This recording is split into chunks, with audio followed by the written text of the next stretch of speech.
Hey everyone, my name is Scarlett Lewis, and I'm the founder of the Choose Love movement. So it's that time of year again. It's the holiday time, and just wow, a time for Thanksgiving, a time for getting together with family and friends.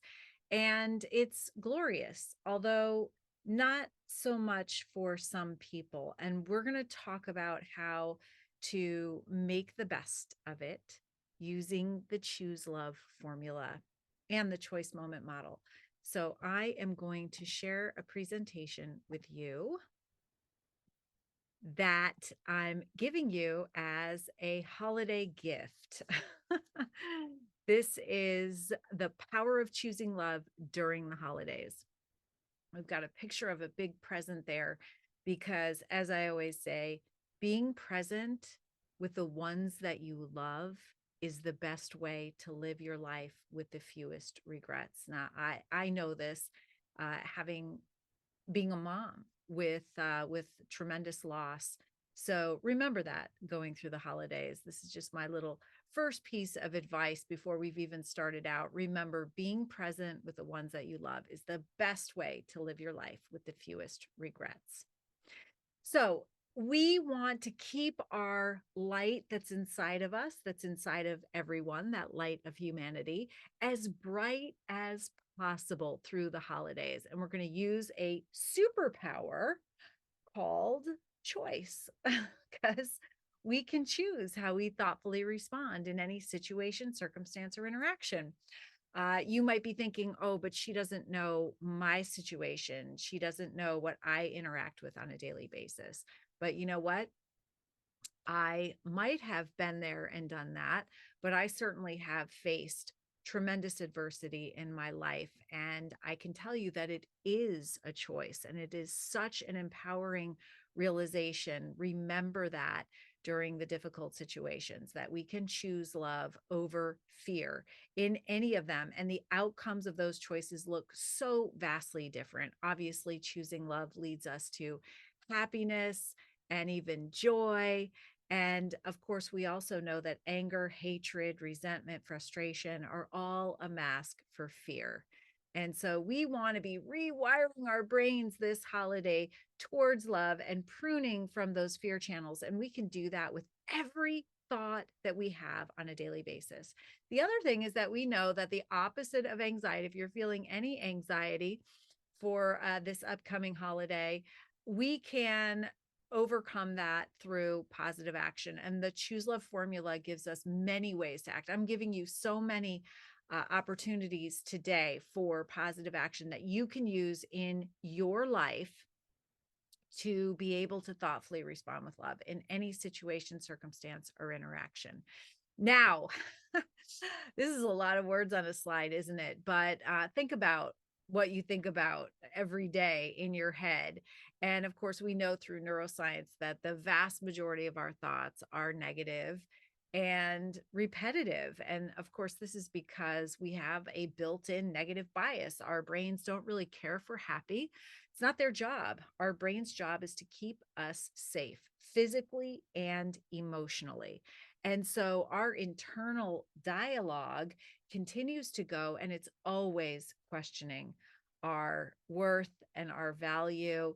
It's doing that for our kids as well as ourselves. This is the number one thing that leads to lack of self-esteem and self-worth. And what I'm talking about is self-love. And so if we kind of peel the onion a little bit, there is a possibility to be the best version of ourselves. The first thing is awareness that the internal dialogue that we have is, there's lots of negative stuff that's going on, questioning, because our brain just wants to keep us safe. I can never do any of this. I'm not good enough. I shouldn't attempt it. I don't deserve to be happy. Nobody likes me. I'm unlikable and unworthy. I'm not smart enough. I'll fail anyway. So what's the point of trying? This looks really hard. I'm thinking of the worst possible outcome. I don't have what they have. I'm not enough. I'm not worthy. I'm such an idiot. I can't do this. this all might sound familiar.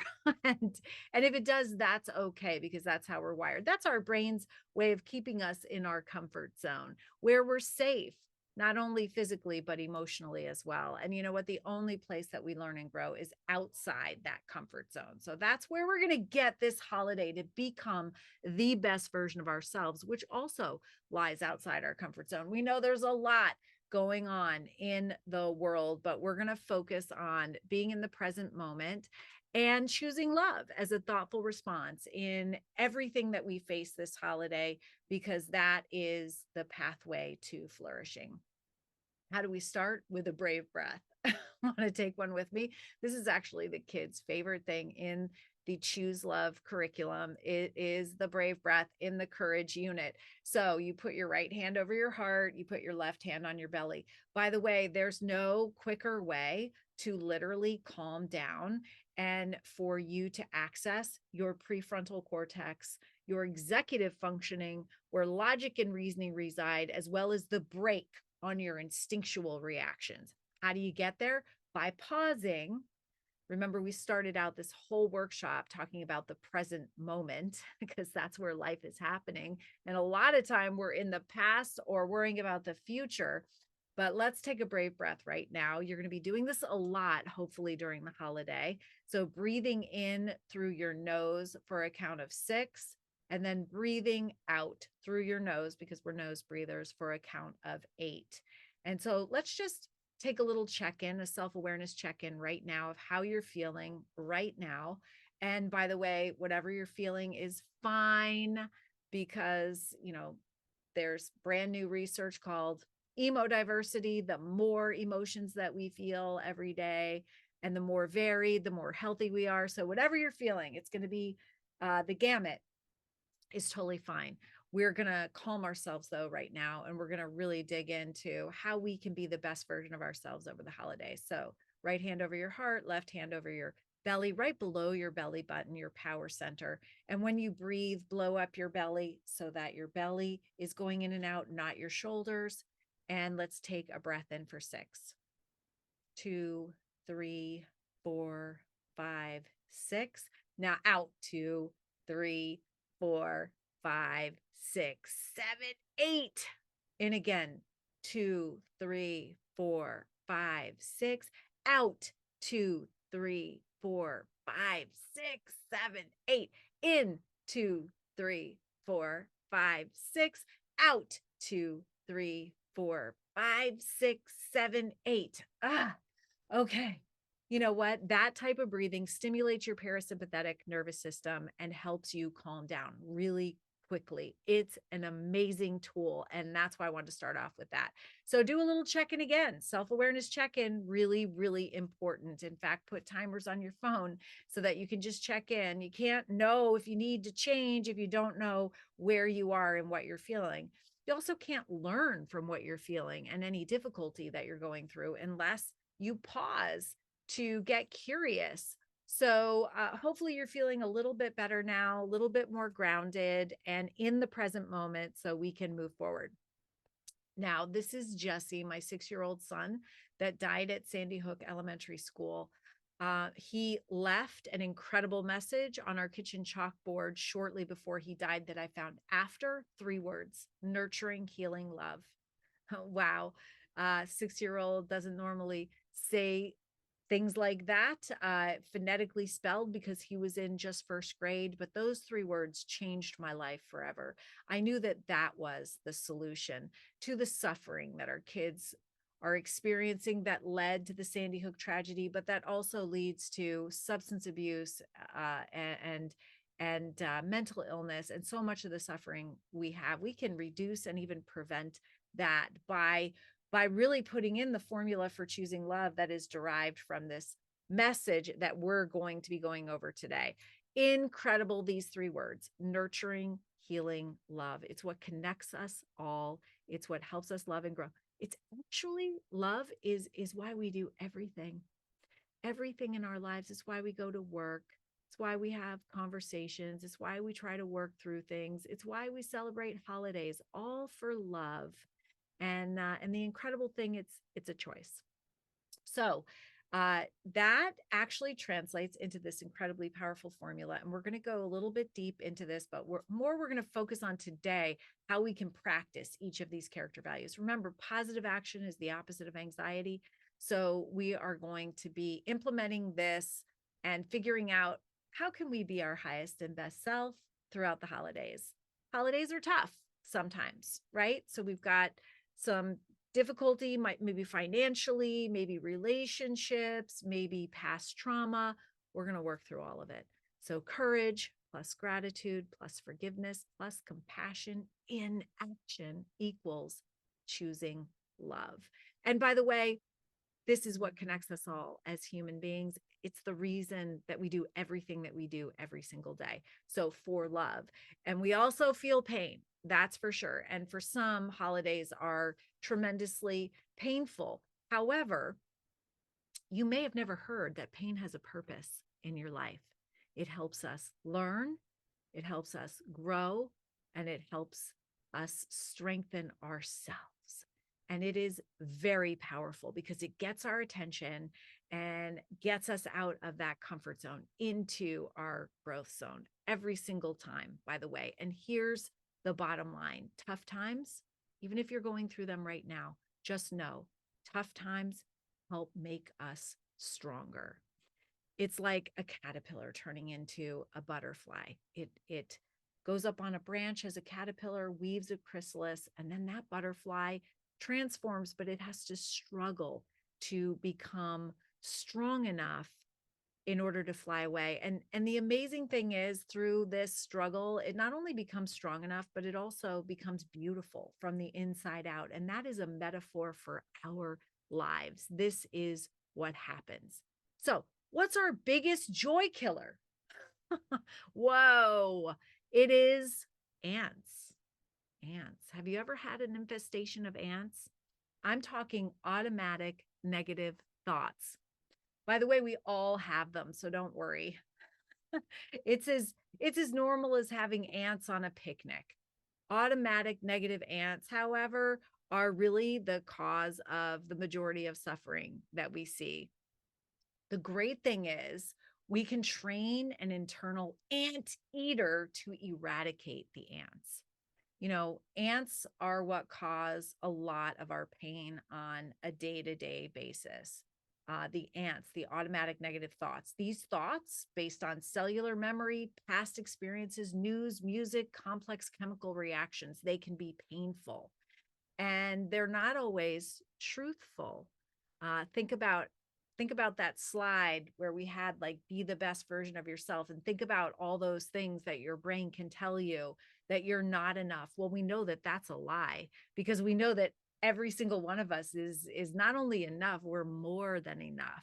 So we have to be able to get in that present moment, pause, take a brave breath, and really get curious and question our thoughts. Because a lot of times our brain is sneaky and it might lie to us to keep us safe, but we have to have the self-love, self-confidence, self-esteem to be able to say, thanks, brain. I know exactly what you're doing. You're trying to keep me safe, but I got this.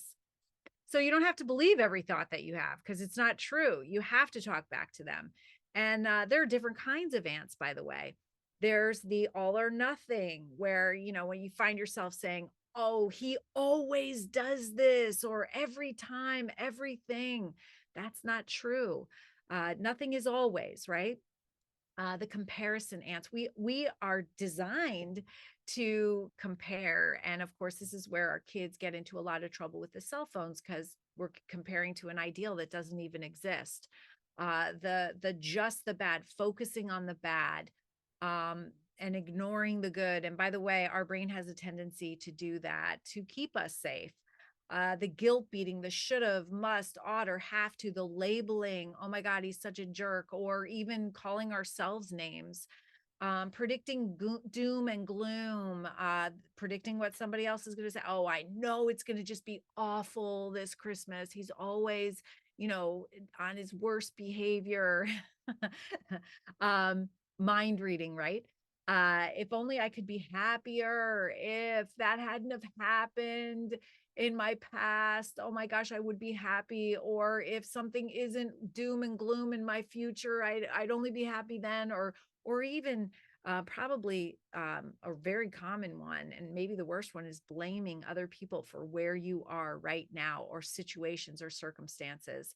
So we're going to talk about literally taking responsibility for where we are now and getting our happy hats on. Happiness means, it literally equates into choosing loving thoughts over negative ones, negative, fearful thoughts. And by the way, anger, hatred, resentment are a mask for fear. Remember that. What's the number one deterrent to happiness? It is toxic rumination. That is having those negative thoughts go over and over and over in your mind. And by the way, we are prone to that as humans. We need to be mindful. We need to think about what we think about, and we need to change angry thoughts into loving thoughts, angry, resentful, frustrating, just negatively focused thoughts into loving ones. That's what the whole Choose Love formula is designed to do. And yes, it is all in your head. And that's great news, because our thoughts are something that we have control over. So we're wanting to choose love as thoughtful responses to everything that happens over the holiday, because we want to control our state. We want to have a smile on our face. We do not want to be triggered by things that might have triggered us before. We don't want to feel anxious. We don't want to feel bad. We don't want to feel frustrated or annoyed. We want to be happy. We want to be calm. And so that's what we're moving towards. We want to have fun. This was a message that Jesse left, a little note all folded up tightly on his older brother's desk. And JT found it. And I realized that's for all of us. We just want to have fun. We want to have fun this upcoming holiday. So how do we do that? Look, we have one life, one life to live. We want to make the best of it. You're living your dash right now. You know that dash on a tombstone between your birth date and your death date. You're in the dash right now. And so we want to create new traditions, and we want to leave a legacy of nurturing, healing, love through our choices. That's the great news. We can choose to do this. That is our superpower as human beings, is our ability to choose. And this nurturing, healing, love message that Jesse left on our kitchen chalkboard actually translates into this incredibly powerful formula that enables us to make that choice. So we can't always choose what happens to us. That's true. And you may be thinking of trauma that's happened in your past. And of course, nobody would choose that. However, we can take our personal power back and determine our future by how we choose to respond. So I talk a lot about the cognitive triangle. Our thoughts directly impact how we feel, directly impact how we feel. If we're thinking good thoughts, we're going to feel good. If we're thinking angry, hateful, resentful thoughts, we're going to feel bad. And that is going to determine how we behave and show up in our relationships. What part of this cognitive triangle do we have control over? Our thoughts. So, how do we choose our thoughts? And you're going to see, if you go over to the far right, that formula that starts with courage. So we are going to, when a situation arises, we're going to pause in the choice moment. So when something happens in our life, like we're faced with a difficult interaction or a circumstance, we have two choices. We can react. And when we react out of habit or memory. It does not take very much brain space. Our brains actually want us to react because it wants to conserve brain power. So when we react, it's out of habit or memory, and we get a reward. We get a hit of dopamine. Dopamine is that feel-good neurotransmitter. The issue with dopamine, however, is that it never lasts, and it always leaves us wanting more. So we can react. And by the way, if you think about going throughout your day, the majority of what you do is just reacting. It's a little bit mindless. However, when situations come up that are challenging, it requires us to pause and to create a thoughtful response in our brain. So when we react, we're coming from one part of our brain. When we thoughtfully respond, we're coming from our prefrontal cortex, which is our executive functioning. It's our highest and best self. It's also where the brake is on our instinctual reactions. Now, the interesting thing is our fear center in our brain is 4 times faster than our executive functioning. So, in other words, all the data that comes in through our 5 senses enters through our fear center first and is filtered. So, our fear center is determining, is this potentially damaging, not only physically, but emotionally? And if your fear center determines it is out of habit or memory, then you react in freeze, fight, or flight. And by the way, that's not you. It's not definitely not your highest and best self. So that can happen. But in these situations, we can pause in the choice moment. We call this the choice moment model, and we can get curious. Really, really important. That gives time for our highest and best self, our prefrontal cortex, to come online. So somebody is misbehaving, somebody is saying, dissing your Christmas pudding. I don't know what it is, but you pause. That's a trigger, right? You feel it, you pause, and you get curious. And you think about what their point of pain might be. Go back to the cognitive triangle, by the way. People who are not having good thoughts, and by the way, that's the majority of our thoughts every day. And a lot of people don't know what you're listening to, by the way, right now. So they're having a thought, maybe from the past, that's painful, and it's triggering a negative feeling, which in turn is then determining how they're showing up at your holiday party.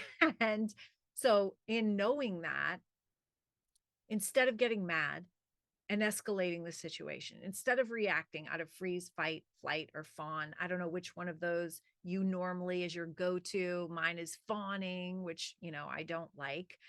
You can thoughtfully respond with love from your highest and best self. So, in other words, it takes courage when something happens, when somebody says something, when there is a difficult situation in your life. It takes courage to pause. It absolutely does. To give that prefrontal cortex time to come online, to get curious. What is going on here? Why is this person acting that way? They might be acting in an inappropriate way that you've never seen before. And you've got to wonder why, what happened to them. Not what's wrong with them, but what happened that would cause them to do this. And then you can make a heroic choice, because literally it is a heroic choice. That's why we call it that. Our brain wants you to react. And if we pause, obviously we're doing that consciously to get our prefrontal cortex online, and we're thoughtfully responding with love. That is a heroic choice. So if somebody says something to you that triggers you, you might pause, you might get curious, you might know what their pain is, you might know a little bit about their past, or you may not. It doesn't matter. You can just know that somebody who isn't being kind is not coming from a good place. And you can choose to forgive. And you might even choose to say, hey, what's going on with you? Is everything okay? Is there something that I can do? Gratitude is a great practice that helps us fortify ourselves from the inside out, shift that lens from negative to positive. When we have a regular practice of gratitude, we can better manage these difficult situations with more and enhanced strength and grace. Also, by the way, we know that hard times, difficult situations, and interactions help us get stronger and grow. So, gratitude might even come later when we realize that we've learned something, that we've become better people because of that situation, and we can be grateful for it. So, the wonderful thing is, when you thoughtfully respond with love, you get a lasting lift. We call it a dose as an acronym of nurturing, healing love. So you do get the dopamine. Don't worry. That dopamine that you get when you scroll on your cell phone, or, maybe do some things that aren't so good just to get that hit, that quick hit. You get the dopamine, but you also get oxytocin, the love hormone. You get serotonin, your body's natural mood stabilizer, sorry. And you get endorphins, your body's natural painkillers. So you literally get a lasting lift of feeling good when you thoughtfully respond. And it also helps, by the way, that you're in control of the situation. So, how does this look in real life? It looks like something happens, even if it's a memory, by the way, from the past. It could be somebody saying something, who knows over the holidays, right? Pause, get curious about what happened. If it is a memory, reframe with gratitude and thoughtfully respond with love, making that choice from your prefrontal cortex, your highest and best self, that pausing, getting curious about what is happening, what is that person's point of pain, and thoughtfully responding with love. By the way, this helps your self-esteem and it increases it. It makes you feel better about yourself when you do that. And you're also adding to your love channels. Our brains are like plastic. We can, if you're thinking, well, this is the way it's been my entire life, I don't see it changing. It can, because you can rewire your brain towards love and away from fear and anger in each thought, in each definitely situation that you face where you thoughtfully respond with love. You are creating these stronger neural pathways towards love, and you're pruning from the fear channels. And by the way, it helps you take control of the narrative in your mind. Don't predict doom and gloom. Remember all those different kinds of ants that we can have. We need to think about what we think about, and we need to choose loving thoughts over negative thoughts every day, by the way, all day long. So let's go a little bit deeper and see how we can use the formula during this holiday season. So courage is the willingness and ability to work through obstacles despite feeling embarrassment, fear, reluctance, or uncertainty. I have to say, Jesse was 6 years old when he was killed, but he's also known for saving 9 of his classmates' lives before losing his own. I'm saying that because that's the capacity for the courage that we all have. Hopefully, none of us will ever be in that situation, but I'm talking about that courage that it takes to pause, to check in with ourselves, and to thoughtfully respond with love, to be kind to people who aren't being kind to us, to do the right thing, even though it's hard, to invite somebody new into our family. All of these things take a tremendous amount of courage. So when we look at that choice moment, obviously that takes courage as well. You have something that happens called the stimulus, and you can either react in anger, or you can thoughtfully respond and be proactive with love. And that can transform your holiday season. It is so powerful. So here's some examples of courage. We know that anxiety and excitement show up the same exact way in our body. So it's just how we perceive them, as either anxiety or excitement. So remember that when you're having that kind of nervous feeling, think of that as your body's way of rising to the occasion, because it literally is. And so think, wow, okay, I'm excited. My body's getting ready to go. Let's go, and start moving around, that positive action, right? Uh, Courage to face family dysfunction. We got to name it to tame it. They say that any feelings of shame, once you name that, once you write it out, once you share that with somebody, immediately that shame goes up in smoke. But that takes a lot of courage. Setting up the environment, setting up your home, setting up situations and circumstances for your own joy, not just going along with what somebody else wants, but actively partaking in the planning process. And by the way, having the courage to be vulnerable and ask for help. Don't be resentful and go it alone. Ask for help. People want to help, they just don't know what to do. So ask for that. By the way, this might include saying no. And that takes courage too. I understand that. Maybe say no to something this year. Don't overwhelm yourself. And of course, inviting somebody new into the fold. There are lots of people that are lonely out there, and we're going to talk about loneliness a little bit more coming up. Gratitude. So gratitude, the attitude of gratitude, you've heard about that. There's a story that I just heard today, and I wanted to share it with you.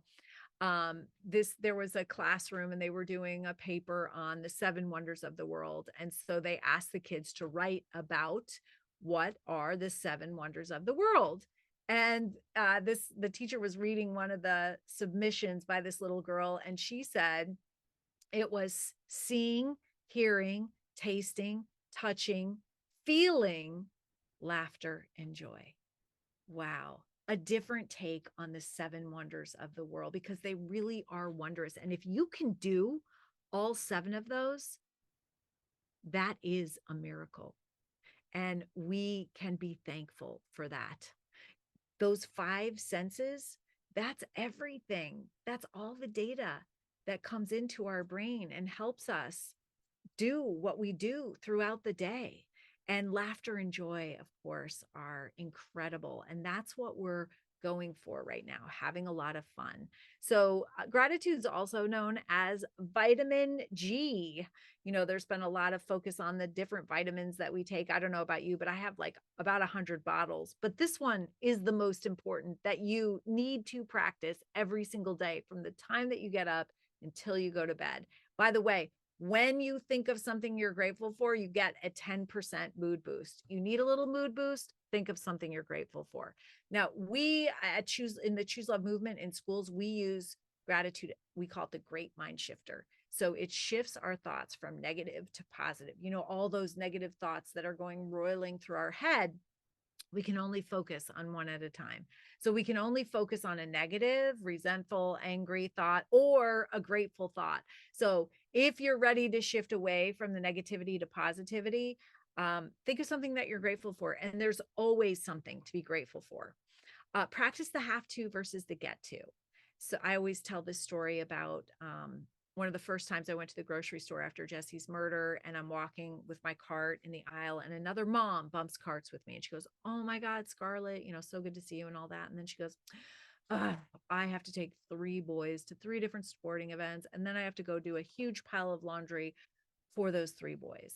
And of course, I translated that into, wow, you get to take three live boys to three sporting events, and you get to go do a huge pile of laundry from three boys. So just remember that your have to is always someone's get to. And when you make that little switch, like for all of the things that you have to do to prepare for the holiday, you get to do all those things, because I guarantee you that there's somebody out there, and multiple people that don't get to do that.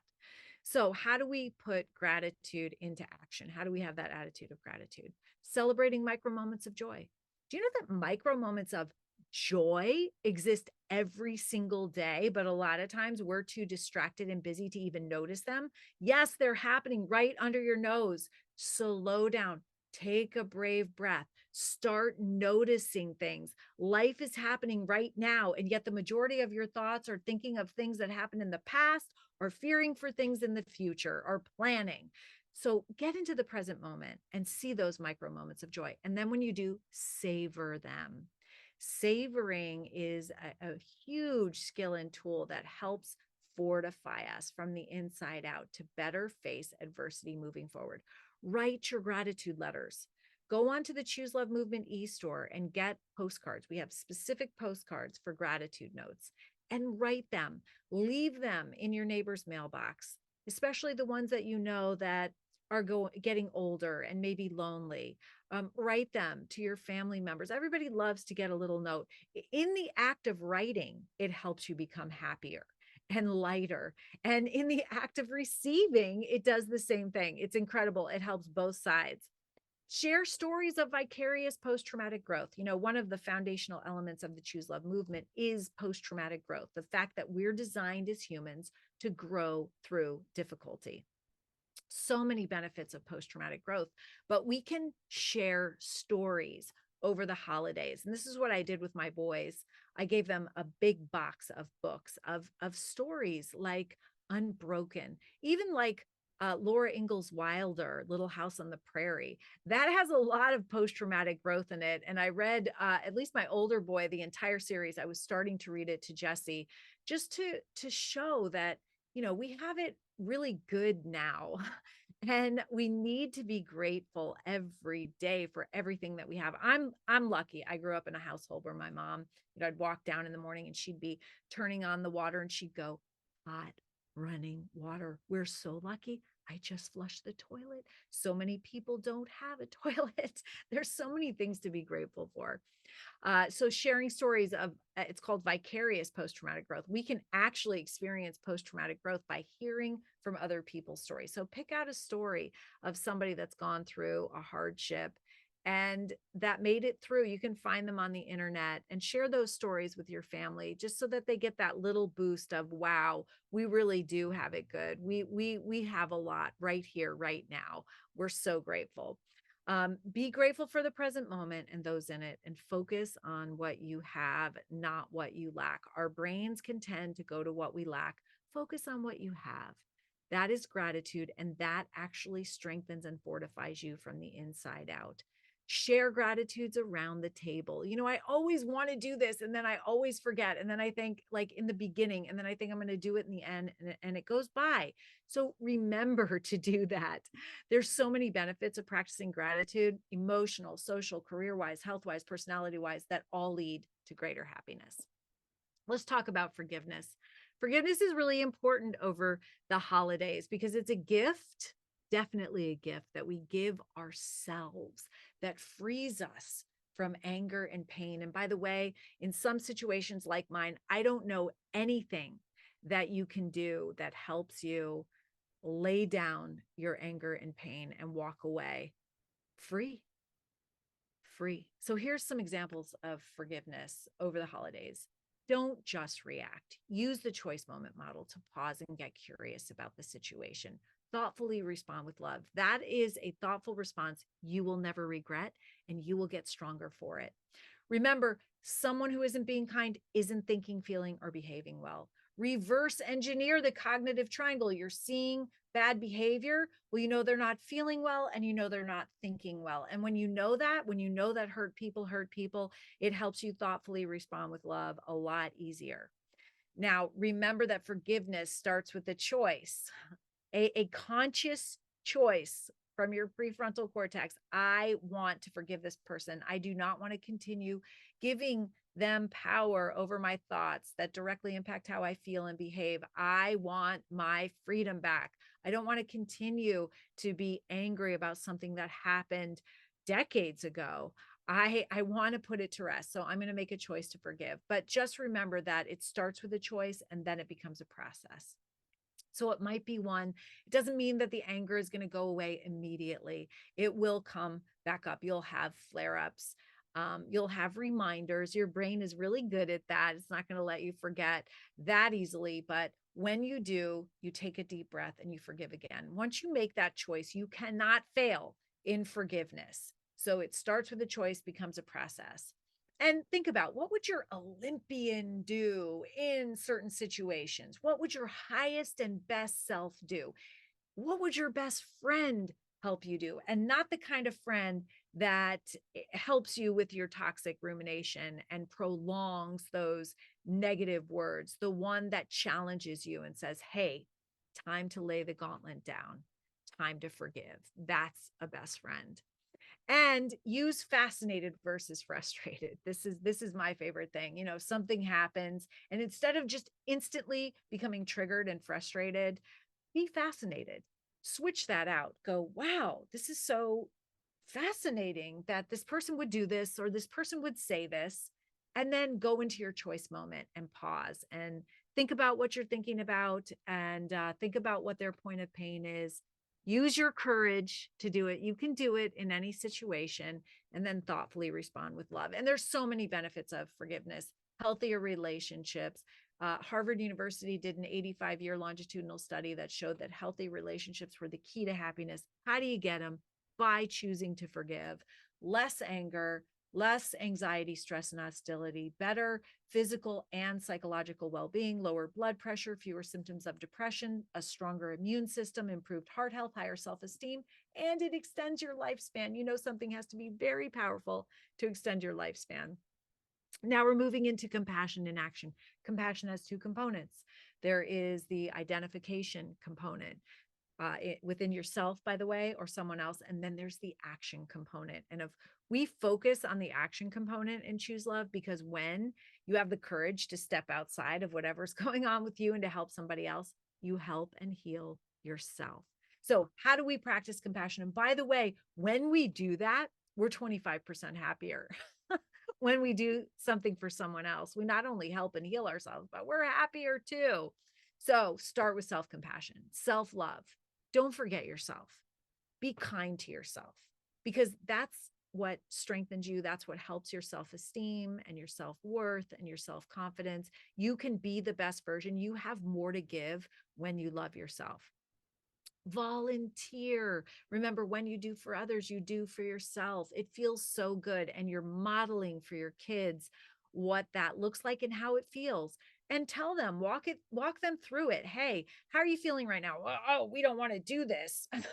Like we could be doing something more fun and say, okay, well, let's go and let's figure this out. And then ask them afterwards, how did that feel? I guarantee they will say that it felt good, and they'll start to realize that very, very important concept of doing for others that helps ourselves.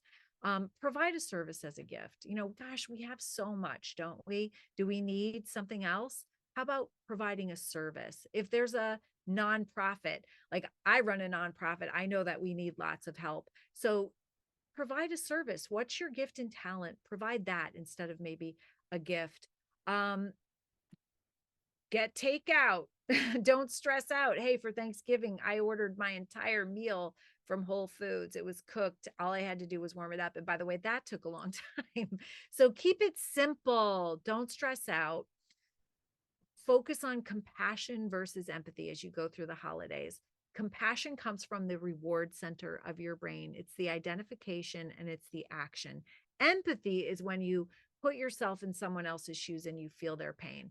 That comes from your pain center. It's the same as physical pain. So as you're going through a holiday, remember, focus on compassion rather than empathy. You don't have to feel somebody else's pain to be there for them and help them out. Lean in with compassion.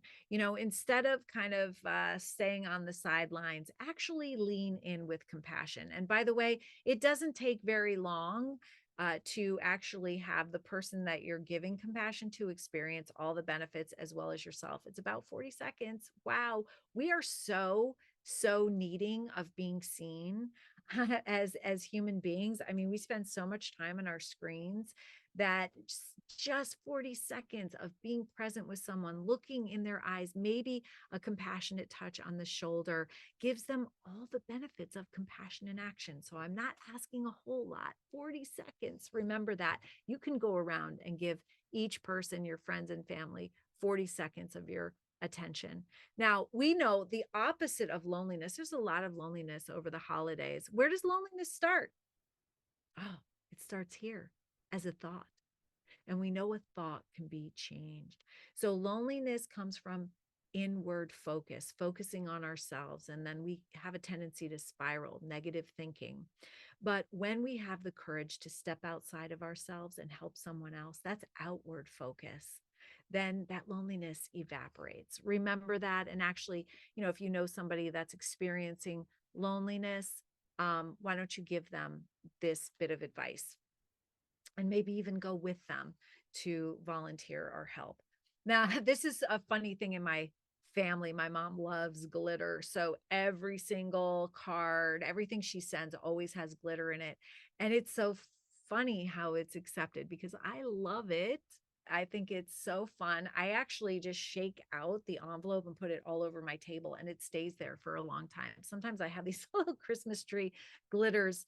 The next year I do wash my table. But but that glitter stays. And it's funny because some of my brothers get furious with the glitter. It's even been said that glitter can be damaging. Glitter can get into eyes and it can cause blindness. And so it's so funny the two different ways that glitter is received. But and basically it's the two different ways that we can receive anything that happens in our lives. We can receive it with love or we can receive it with fear. And this whole process helps us to choose love as a thoughtful response. Remember that everything that you do, and it's not just what you say, it's the energy that you come to gatherings with, that you talk on the phone with, that you show up with every single day. It's how you carry yourself. It's your gesticulation. It's the tone of your voice. It's whether you look at somebody in the eyes. It's how you are. That's modeling for everyone, especially our kids. You are teaching them how to move through life. If you're going through a difficult time right now, your kids are listening and they're looking, and every single thing that you're doing is modeling. And by the way, I realized that after just when we lost Jesse. And I realized that I was modeling for his older brother, and that helped me be the highest and best version of myself. Remember, today's footprint is tomorrow's legacy. You're leaving your legacy right now. And so be the highest and best version of yourself. Choose love. The two most important things that we do every day in life is choosing love and having a lot of fun. Remember that. So I'll leave you with the anthropologist Margaret Mead's favorite quote: never doubt that a small group of thoughtful, committed citizens can change the world. Indeed, it's the only thing that ever has. And you have the opportunity to change your world, your inner world and your outer world, by choosing love. Thanks so much for listening today. And I hope you have a wonderful holiday.